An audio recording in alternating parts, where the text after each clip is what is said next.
Pabalik na ako ng aking tinitirhan for a while.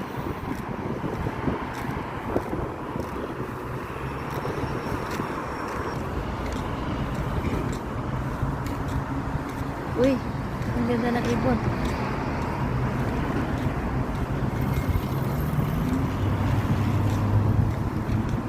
Yan. Nandito ako sa Barcelona. Ano pong city ito? Sant Martí. Punta ako dito as tourist. Turistang walang pera. And paano ako nakapunta pala dito? Sumakay ng 4 na beses na eroplano. Hindi.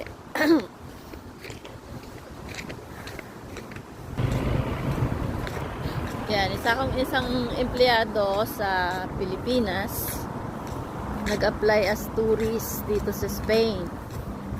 Paano ko ginawa yon? Maraming mga requirements. Number 1 dyan is yung bank certificate, bank statement. Ano ba?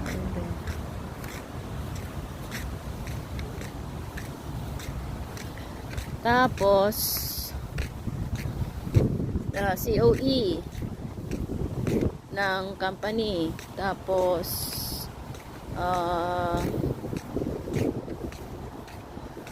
leave kung ilang araw.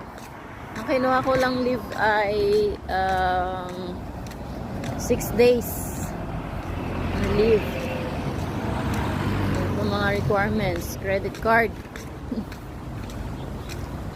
property like house at saka yung sasakyan. Yung hotel talaga.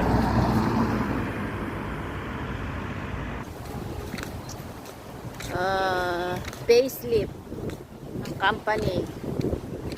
Yun, ITR with stamp ng BIR na receive. Tapos ano pa? SSS contribution. Sabi pala sa akin, kailangan sa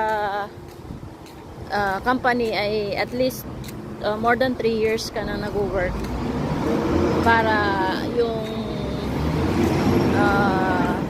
magiging process ng iyong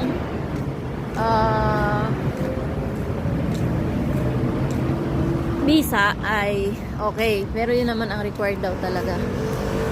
More than 3 years ka nagtatrabaho sa company. Parang ito yan na dito.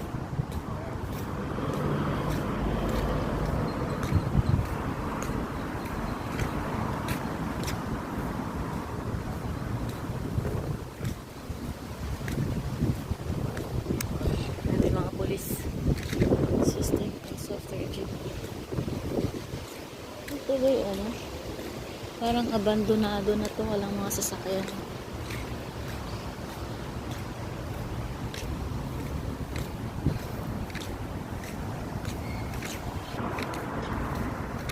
Requirements pa ay dami ticket papunta at pabalik, insurance, travel insurance, ano pa ba yan? Dami. Ay, ito na pala sa pa pala ang requirements is yung booking, hotel booking. Kung ilang araw yung iyong leave, like sa akin is 6 days. 6 days din yung hotel.